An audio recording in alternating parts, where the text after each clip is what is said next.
Captain Sarah had seen many strange things during her 15 years of deep space cargo runs, but nothing quite prepared her for what awaited her on Station Gamma 7. The remote trading post sat at the edge of known space, a place where desperate souls gathered to make deals that couldn't happen anywhere else. She was loading the last of her medical supplies into her ship's cargo bay when she heard it, a sound that made her blood run cold. It was crying, but not human crying. This was something else entirely, a keening wail that seemed to vibrate through the station's metal walls. Following the sound through the dimly lit corridors, Sarah found herself in the station's lower levels, where the travelers took shelter. The crying was coming from behind a partially open door. She pushed it open carefully and stepped inside. The sight that greeted her was heartbreaking. A tall, slender alien woman sat huddled in the corner of the tiny room, her 4 arms wrapped around 2 small children. Her species was unfamiliar to Sarah. She had elongated limbs, pale blue skin that seemed almost translucent, and large, dark eyes that dominated her face. But despite the physical differences, Sarah could recognize the universal language of desperation and grief. The alien woman looked up as Sarah entered, and their eyes met. For a moment, neither moved. Then the alien woman did something that shocked Sarah to her core. She fell to her knees and pressed her face to the floor in what was clearly a gesture of complete submission. "Please," the woman said in heavily accented standard, her voice breaking. "You are human, yes? I have heard stories. Humans help. Humans save. Please, I beg you." Sarah knelt down beside the woman, gently touching her shoulder. "Hey, it's okay. Stand up. You don't need to bow to me. What's your name?" The alien woman slowly raised her head, tears streaming down her face. "I am of the, these are my children and Myra." She gestured to the 2 small beings clinging to her. They couldn't have been more than 5 or 6 years old in human terms, with the same pale blue skin and large eyes as their mother. "What's wrong? What do you need help with?" His voice shook as she spoke. "My mate, he died 3 months ago, mining accident on 442B. The company, they said it was his fault, no compensation, no help, nothing." Her hands trembled as she continued. "We had debts. The loan sharks, they came, they took everything, our home, our possessions, everything except what we could carry." Sarah felt her heart sink. She'd heard similar stories before, alien families destroyed by corporate greed and legal systems that favored the powerful over the vulnerable. "We have been traveling for weeks," continued, "looking for work, for help, for anything, but no one wants a widow with children. They say we are too weak, too emotional, too much trouble." She wiped her eyes with the back of her hand. "We have not eaten in 3 days. The children, they are so hungry, and I do not know what to do." Sarah looked at the children. They were clearly malnourished, their large eyes even more prominent in their gaunt faces. The boy was trying to be brave, but Sarah could see him shivering. The girl, Myra, was barely conscious, leaning heavily against her mother. "I have heard stories about humans," said, her voice desperate. "They say humans do not abandon those in need. They say humans fight for the weak. Please, I will do anything. I will work for you, serve you, clean your ship, anything. Just please help my children. They are innocent. They do not deserve this." Sarah felt something burning in her chest, a mixture of anger and determination that she recognized all too well. It was the same feeling she'd had when she first left Earth, when she decided to make her living in the dangerous outer rim rather than submit to the corporate overlords who controlled the inner colonies. She said firmly, "First things first, when did you last eat?" The alien woman looked confused by the question. 4 days ago, I think, maybe 5. I saved what little food we had for the children." Sarah stood up and extended her hand to, "Come on, we're going to get you and your kids fed right now." Stared at the offered hand in disbelief. You will help us, but I have nothing to offer you, no money, no valuable skills, nothing." "You're wrong about that," Sarah said, still holding out her hand. "You have something very valuable. You're a mother who loves her children enough to sacrifice everything for them. In my book, that makes you worth helping." Tears began flowing down his face again, but this time they seemed different, tears of hope rather than despair. She took Sarah's hand and allowed herself to be pulled to her feet. Sarah helped gather the few possessions the family had, a small bag of clothes and a worn, stuffed animal that Myra clutched tightly. As they made their way through the station's corridors toward the nearest food vendor, kept looking at Sarah as if she couldn't quite believe what was happening. "I do not understand," said quietly. "Why are you helping us? You do not know us. We are not even the same species." Sarah paused at a food stall and ordered 3 bowls of nutritious soup and some bread. As they waited for the order, she turned to, "Where I come from, we have a saying. We're all just people trying to make it through another day. Doesn't matter what you look like or where you're from. When someone needs help, you help them if you can." The food arrived, and Sarah watched as carefully fed her children first, making sure they had enough before taking even a small sip of the soup herself. It was clear that this woman had been starving herself to keep her children alive. As the children ate, color began returning to their faces, looked up at Sarah with wide, grateful eyes. "Thank you, human lady," he said in careful standard. "The soup is very good." Myra was too young to speak standard well, but she smiled shyly at Sarah and offered her a piece of bread. The first food she'd had in days, and she wanted to share it. "You keep that, sweetheart," Sarah said gently.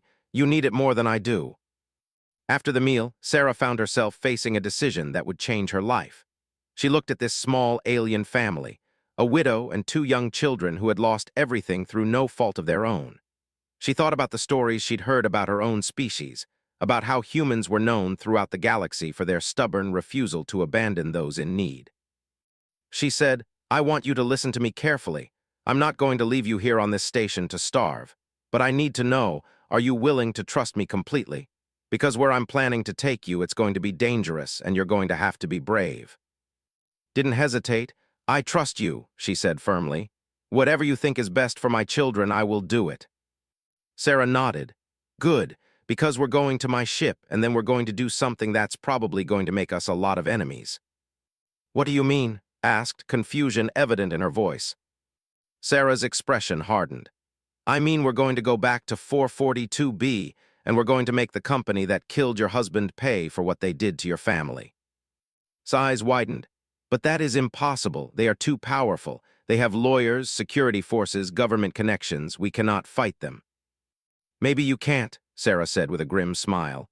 "But I'm human. We're really, really good at fighting things that seem impossible to beat." She paused and looked at the children, who were now playing quietly with the stuffed animal. "Besides, I've got something they don't expect. I know where to hit them where it hurts."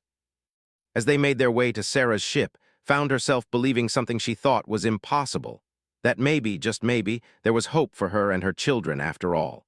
The human woman walking beside her radiated a quiet confidence that was infectious. For the first time in months, allowed herself to think about the future instead of just surviving the present. Sarah's ship, the Iron Will, was a modified cargo hauler that had seen better days, but it was clean and well-maintained. She showed and the children to a small passenger cabin and made sure they were comfortable.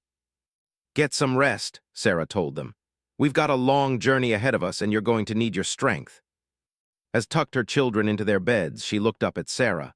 "I still do not understand why you are doing this for us," she said softly. "In my experience, kindness always comes with a price."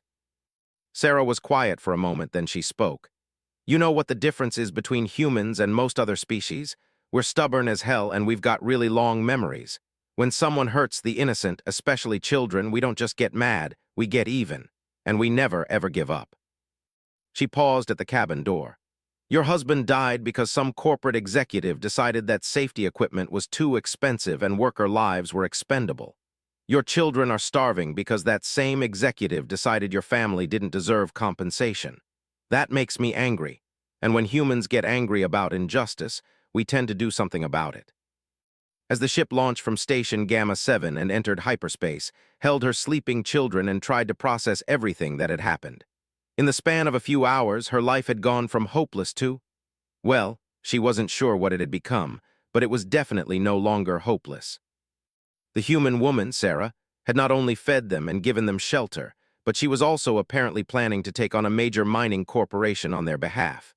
It seemed impossible, but something about Sarah's quiet confidence made believe it might actually work. Meanwhile, in the ship's cockpit, Sarah was making plans. She dealt with companies like the one that had killed's husband before, and she knew their weaknesses. They relied on people being too afraid or too poor to fight back. They counted on their victims being isolated and powerless. But they had made one crucial mistake. They had hurt a family under the protection of a human. And humans, as the galaxy had learned over the past century, had a very particular set of skills when it came to evening the odds. Sarah pulled up the navigation computer and set course for 442B. It was time to remind the mining consortium why you never, ever mess with someone under human protection. The journey would take 3 days, which would give her plenty of time to prepare. She had contacts in the outer rim, people who owed her favors, and she intended to call them all in. By the time she was done, the executives who had destroyed his family were going to learn a very important lesson about human nature. As the stars streaked past the viewports, Sarah allowed herself a small smile. This was going to be interesting. The journey to 442B gave Sarah time to plan, and more importantly, time to learn about her new passengers. As the days passed, she discovered that was far more capable than her desperate circumstances had initially suggested. The woman had been an environmental engineer before her husband's death, with advanced degrees in atmospheric processing and terraforming. Her children were bright and curious, quick to learn, and eager to help around the ship despite their young age. It became clear to Sarah that this family's current situation was entirely due to corporate cruelty, not any lack of ability or intelligence. On the second day of travel, Sarah found in the ship's small galley, carefully rationing out food portions for her children while taking almost nothing for herself. "You know," Sarah said, settling down across from her, "there's plenty of food on the ship. You don't have to starve yourself anymore." Looked embarrassed. "Old habits," she said quietly. "For so long I had to make everything last as long as possible. It is hard to believe that there is enough." "There's more than enough," Sarah assured her. "In fact, I want you to eat more. We're going to need you at full strength for what we're planning to do." This led to a longer conversation about Sarah's intentions. As it turned out, Sarah wasn't just a cargo hauler. She was also what was politely known in certain circles as a corporate accountability specialist. When companies committed crimes against individuals who couldn't fight back, Sarah made sure they faced consequences. "I have done this before," Sarah explained. "About 5 years ago, a pharmaceutical company was selling contaminated vaccines to outer rim colonies. Hundreds of children got sick, and dozens died. The company covered it up and bribed officials to look the other way." "What did you do?" asked, fascinated despite herself. "I gathered evidence, documented everything, and then I made sure the right people saw it. The company executives are now in prison, the families of the victims received compensation, and the company itself was dissolved." Sarah's expression hardened. "Some fights are worth having, even when the odds seem impossible." Was quiet for a long moment. "But what you are planning for us?" "The mining consortium is one of the largest companies in this sector. They have thousands of employees, fleets of ships, government contracts. How can we possibly fight them?" Sarah smiled. "Because big companies have big weaknesses. They have lots of employees who might be willing to talk. They have competitors who would love to see them fall, and most importantly, they have something to lose." She pulled out a data pad and showed some information she'd been gathering. "I've been doing research during our journey. The mining consortium has a very interesting corporate structure. They're publicly traded, which means they have shareholders who care about stock prices. They also have major government contracts that require them to maintain certain safety and ethical standards." "I do not understand," said, looking at the complex financial data on the screen. "It means they're vulnerable to public pressure," Sarah explained. "If we can prove they've been covering up safety violations and cheating workers out of compensation, their stock price will crash and they'll lose their government contracts. Companies like this live and die by their reputation." Sarah had spent the journey reaching out to her network of contacts. She'd sent encrypted messages to journalists who specialized in exposing corporate corruption, to lawyers who took on cases against major corporations, and to former employees who might have information about safety violations. By the time they reached 442B, Sarah had already received several promising responses. A journalist named had been investigating for months and was eager to share information. A lawyer named specialized in wrongful death cases against mining companies and was interested in taking on case. Most importantly, a former safety inspector named David Park had reached out with information about systemic safety violations at the company. The planet 442B was a harsh, rocky world with a thin atmosphere and extreme temperature variations. The only reason anyone lived there was the rich deposits of rare earth metals that were essential for advanced electronics and spacecraft systems. The mining colonies were scattered across the planet's surface, connected by a network of underground tunnels and surface transport routes. Sarah landed her ship at port, the largest settlement on the planet and the location of its main administrative offices. As they disembarked, looked around nervously at the industrial landscape of mining equipment and prefabricated buildings. "Are you sure about this?" she asked Sarah. "This place, it brings back memories, died not far from here." Sarah placed a reassuring hand on his shoulder. "I'm sure, but remember, we're not here as victims this time. We're here as investigators, and we're going to make sure everyone knows what really happened to your husband." Their first stop was a meeting with David Park, the former safety inspector. They met him at a small cantina on the outskirts of town, away from its main facilities. Park was a middle-aged man with tired eyes and the weathered look of someone who had spent years working in harsh conditions. "I've been waiting for someone to ask the right questions about," he said after introductions were made. "I worked for them for 8 years, and I saw things that would make your skin crawl." He pulled out a data drive and set it on the table. "This contains records of safety violations, incident reports that were buried, and correspondence between management about cutting costs by reducing safety measures. Everything before I quit." Sarah picked up the data drive. "Why did you quit?" "Because they told me to stop filing reports about dangerous conditions. They said it was bad for morale and unnecessary regulatory compliance. When I refused, they transferred me to a desk job and made my life miserable until I resigned." His expression darkened. "2 weeks after I left, there was the tunnel collapse that killed 12 miners, including his husband."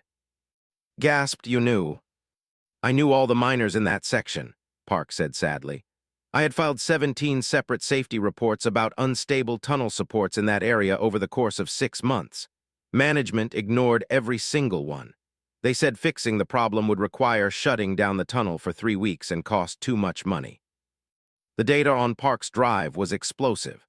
It contained evidence of dozens of safety violations, proof that management knew about dangerous conditions and chose to ignore them, and documentation of a systematic effort to suppress safety reports and intimidate inspectors. But Sarah knew that data alone wouldn't be enough. They needed testimony from current employees, evidence of ongoing violations, and most importantly, they needed to make the story public in a way that would force action. Over the next few days, Sarah worked methodically to build their case. Sarah used her contacts to arrange meetings with current and former employees, while provided technical expertise to help interpret the safety reports and identify the most serious violations. They discovered that his death was not an isolated incident. In the 2 years before his death, there had been 23 mining accidents at facilities that resulted in serious injuries or deaths. In every case, the company had blamed worker error or unforeseeable circumstances rather than acknowledging safety failures. The pattern was clear. Systematically prioritized profits over worker safety, and when accidents happened, they used their legal and financial resources to avoid responsibility. Sarah arranged to meet with the lawyer via secure video link. Was a sharp-eyed woman in her 50s who had built a reputation for taking on impossible cases against major corporations. "I've reviewed the evidence you sent," said. "This is one of the most clear-cut cases of corporate negligence I've seen. The problem is proving it in court. Has an army of lawyers and virtually unlimited resources. They'll tie us up in legal proceedings for years." "What if we don't fight them in court?" Sarah asked. "What if we fight them in the court of public opinion?" Smiled. "Now you're thinking like someone who wants to win. Yes, if we can generate enough public pressure, we might be able to force them to settle out of court. But that would require a major media campaign, and that costs money." "Leave the media campaign to me," Sarah said. "I have some ideas about that." The next day, Sarah arranged a meeting with the investigative journalist. Was a lean man in his 40s with the intense focus of someone who lived for exposing corruption. He had been investigating for months, but hadn't been able to get the evidence he needed to publish his story. "What you've given me changes everything," said, reviewing the documents Sarah had provided. "I can prove that knew about the dangerous conditions and chose to ignore them, but I need more than just documents. I need human stories, faces to put on the tragedy." That's where came in. Despite her initial nervousness about speaking to reporters, she agreed to tell her story publicly. She spoke eloquently about her husband's death, about the company's refusal to provide compensation, and about the struggles her family had faced in the months since the accident. "Was a good man," she said, tears in her eyes as recorded her testimony. "He loved his work, he loved his family, and he trusted his employers to provide safe working conditions. That trust killed him, and when he died, the company abandoned us like we were nothing." Also interviewed David Park and several other former employees who were willing to speak on the record about safety violations and management pressure to ignore dangerous conditions. As they gathered more evidence and testimony, Sarah began to see the shape of their campaign. They weren't just fighting for compensation for his family. They were fighting to expose a system of corporate abuse that had hurt hundreds of families. But Sarah knew that wouldn't take their investigation lying down. As word began to spread that former employees were talking to reporters, the company began to push back. They hired private investigators to dig into Sarah's background, they pressured current employees not to speak to outsiders, and they began spreading rumors about the credibility of their accusers. The real test came when Sarah received a message from an executive requesting a meeting. The message was polite but contained an underlying threat. Either they stopped their investigation, or the company would use its considerable resources to make their lives very difficult. Sarah showed the message too. "They're scared," she said. "When a company like this starts making threats, it means they know they're vulnerable." Read the message with growing alarm. "Sarah, maybe we should consider stopping these people. They destroyed my family once. They could do it again." "No," Sarah said firmly. "That's exactly what they're counting on. They want you to be afraid to give up, to go away quietly, but that's not what's going to happen." Sarah drafted a response to the executive's message. It was brief and to the point. "We decline your meeting. However, we would be happy to answer any questions you might have once the article is published next week." The battle lines were now drawn. On one side was the mining consortium, with its vast resources, political connections, and army of lawyers.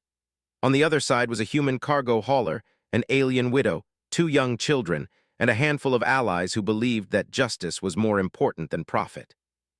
In most circumstances, the outcome of such a battle would be obvious. But executives had made one crucial mistake. They had underestimated the human capacity for stubborn determination in the face of overwhelming odds. As Sarah prepared for the final phase of their campaign, she thought about something her grandfather had told her years ago.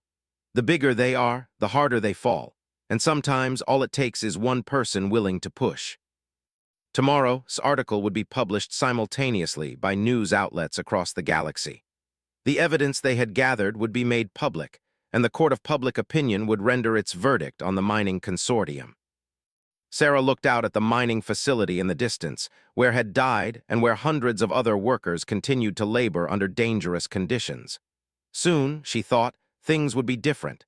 She was going to make sure of it. This article hit the galactic news networks like a nuclear bomb. Titled "Blood in the Tunnels: How Mining Built Profits on Workers' Lives," it laid out the evidence in devastating detail. The response was immediate and overwhelming. Within hours of publication, stock price plummeted by 30%. Social media exploded with outrage as people shared story and the evidence of corporate negligence. News outlets across the galaxy picked up the story, and suddenly the mining consortium found itself at the center of a public relations nightmare. Sarah watched the coverage from their hotel room in port, feeling a grim satisfaction as talking heads on various news programs discussed the implications of the revelations. Beside her, sat transfixed by the screen, hardly able to believe that her husband's death was now galactic news. "Look," said, pointing at the screen. "They are showing pictures of talking about what happened to him. People across the galaxy now know his name." On the screen, a news anchor was reading from his article. Was described by as a dedicated family man who took pride in his work. According to internal company documents, Safety Inspector David Park filed 17 separate reports warning about unstable conditions in the tunnel where died. All 17 reports were ignored by management. The children and Myra were watching too, though they didn't fully understand what was happening. They knew their father was being talked about on the news, and that seemed to make them proud rather than sad. Mama said, "The news lady said Papa was a hero." Hugged her son close. "Yes, sweetheart, your father was always a hero." But Sarah knew the real battle was just beginning. Public outrage was useful, but it wouldn't automatically translate into justice for family or safer conditions for other workers. Would fight back, and they had resources that most people couldn't imagine. The counterattack came sooner than expected.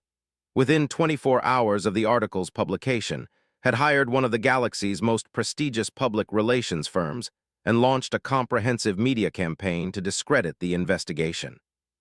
They questioned David Park's motives, suggesting he was a disgruntled former employee seeking revenge. They challenged the authenticity of the internal documents, claiming they had been doctored or taken out of context. Most disturbingly, they began attacking personally, suggesting that she was being manipulated by outside agitators and that her grief had made her an unreliable witness. Sarah felt her anger building as she watched CEO Harrison Blake give an interview on a major news network. Blake was a smooth, silver-haired man in an expensive suit who spoke with the practiced confidence of someone who had never faced real consequences for his actions. "We deeply regret the loss of any worker," Blake was saying, "but we must be careful not to let emotion override facts. Our investigation into the tunnel collapse that tragically claimed Mr.'s life found that it was caused by unforeseeable geological conditions, not any failure on the company's part." The interviewer pressed him about the internal documents. "But Mr. Blake, these safety reports seem to show that your company was aware of dangerous conditions months before the accident." Blake's expression didn't change. "Those documents have been taken out of context. Our safety protocols exceed industry standards, and we have an excellent safety record. We believe these accusations are part of a coordinated attack on our company by competitors who want to damage our reputation." Sarah turned off the news feed in disgust. "He's good," she admitted to. "He almost sounds believable." But surprised her with a smile. "Almost believable is not the same as believable," she said, "and I think people are smarter than he assumes they are." Was right. Whilst public relations campaign was slick and well-funded, it couldn't overcome the power of the evidence that Sarah and her team had gathered. More importantly, it couldn't overcome the human tendency to side with the underdog against powerful corporations. The story began to take on a life of its own. Workers from other facilities came forward with their own stories of safety violations and management pressure to ignore dangerous conditions. Environmental groups highlighted the company's history of cutting corners on waste disposal and planetary restoration. Financial analysts began questioning whether the company's cost-cutting measures had artificially inflated its profits. Most importantly, other families who had lost loved ones in accidents began to speak out. Sarah found herself coordinating with dozens of survivors who wanted to join the fight for accountability. The lawyer was now representing not just but 17 other families who had been compensation after workplace accidents. She had filed a class-action lawsuit against, and the evidence Sarah had helped gather formed the backbone of her case. "This is bigger than any of us imagined," told Sarah during one of their video conferences. "We're not just fighting for individual compensation anymore. We're fighting to change how these companies operate." But wasn't giving up without a fight. The company's lawyers filed motions to dismiss the lawsuit, claiming that the families had signed waivers that prevented them from suing the company. They argued that the deaths and injuries were covered by workers' compensation insurance and that families couldn't seek additional damages. More concerning, began using its political connections to pressure regulatory agencies to close their investigations. Several government officials who had been calling for stricter oversight of mining companies suddenly became much quieter about the issue. Sarah realized they needed to escalate their campaign. Public outrage was useful, but it needed to be channeled into concrete action. She began reaching out to her contacts in the shipping industry, suggesting that it might be time for people to reconsider doing business with. The response was better than she had hoped. Within a week, 3 major shipping companies announced they were suspending contracts with pending the outcome of the safety investigations. 2 suppliers of mining equipment followed suit, citing concerns about their corporate reputation. But the real breakthrough came from an unexpected source. Dr. Helen, a former executive who had left the company 5 years earlier, reached out to Sarah with an offer to testify about the company's corporate culture. They met in a secure location, and Doctor's testimony was devastating. She had been the company's head of safety and environmental compliance until she was forced out for refusing to sign off on cost-cutting measures that she believed were dangerous. The board of directors made it clear that safety was a secondary concern, Doctor told Sarah, and they had quarterly profit targets that took precedence over everything else. When I told them that some of their proposed cost cuts would put workers at risk, they told me to find ways to make the numbers work or find another job. She had documents proving that the company's board of directors had been briefed on safety concerns months before his death. They had chosen to proceed with cost-cutting measures despite being explicitly warned about the risks. "This is it," said after reviewing doctors' evidence. "This proves that the company's highest levels of management knew about the dangerous conditions and chose to ignore them. This isn't just negligence, this is willful disregard for worker safety." Sarah felt a surge of triumph, but she also knew that would fight even harder now that they were truly cornered. The company's next move confirmed her fears. Filed criminal charges against David Park, alleging that he had stolen proprietary company documents when he the safety reports. They also filed civil lawsuits against Sarah, claiming that she had engaged in corporate espionage and tortious interference with their business relationships. The message was clear: anyone who fought would face personal consequences. But Sarah had expected this. She had been careful to ensure that all of her actions were legal, and she had good lawyers of her own. More importantly, the criminal charges against Park and the lawsuits against her only made look more desperate and vindictive. The galactic media seized on the story of a major corporation trying to criminally prosecute and sue a cargo hauler for exposing safety violations. Public opinion, which had been largely supportive of the investigation, now turned decisively against. The final blow came when the Galactic Trade Commission announced that it was launching a formal investigation into its business practices. The commission had the authority to revoke the company's licenses to operate in dozens of star systems, effectively destroying its business model. Faced with collapsing stock prices, canceled contracts, criminal investigations, and the possibility of losing its operating licenses, its board of directors finally decided that Harrison Blake was more liability than asset. He was forced to resign, along with several other top executives. The new CEO, Foster, was a former prosecutor who had built a reputation for corporate reform. Her first act was to announce that would settle all pending lawsuits and implement comprehensive safety reforms. Negotiated a settlement that provided substantial compensation to all the families who had lost loved ones in accidents. Received enough money to ensure that she and her children would never have to worry about basic needs again. But more importantly, agreed to implement safety measures that would prevent future accidents. They established an independent safety board with the authority to shut down operations that posed risks to workers. They created a victim compensation fund for families affected by past accidents, and they agreed to ongoing monitoring by regulatory agencies. Sarah stood with and her children at the port spaceport as they prepared to leave 442B. The mining operation in the distance looked the same, but Sarah knew that things were fundamentally different now.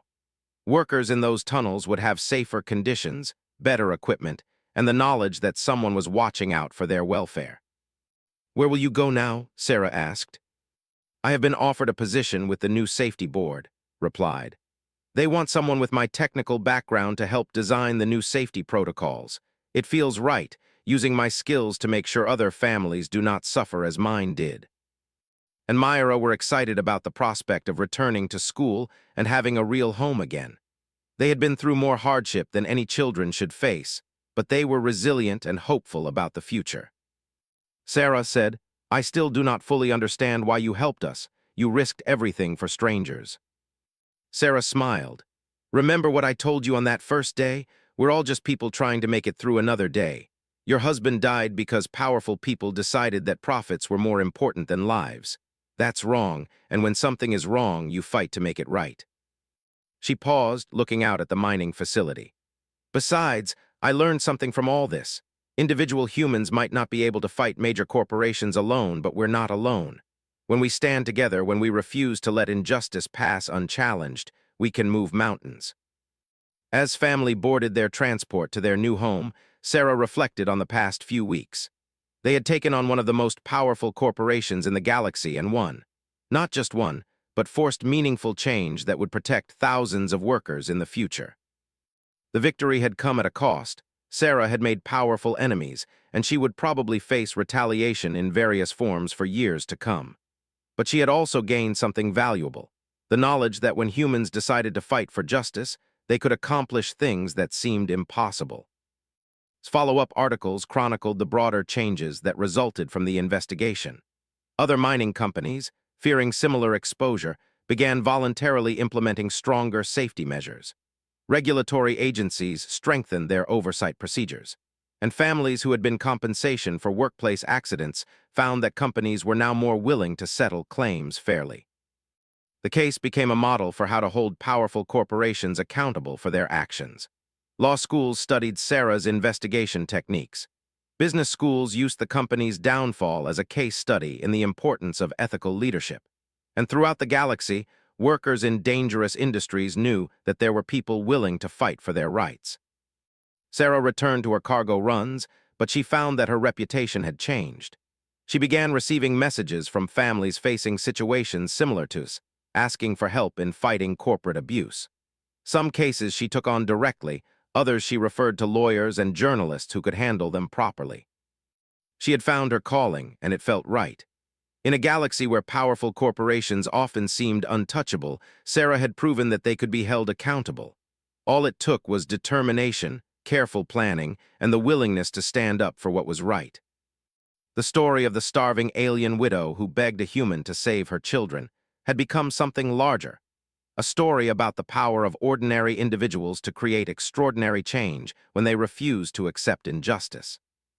And throughout the galaxy, in corporate boardrooms and government offices, the lesson was clear. When humans decide to fight for the defenseless, they don't give up, they don't back down, and they don't stop until justice is done. That was what made them dangerous to those who profited from others' suffering, and what made them invaluable allies to those who needed protection. The mining consortium learned this lesson the hard way, and their fate served as a warning to other companies who might consider putting profits ahead of people's lives. In the end, the most powerful force in the galaxy wasn't money or political connections or corporate lawyers. It was a human being who had decided that enough was enough.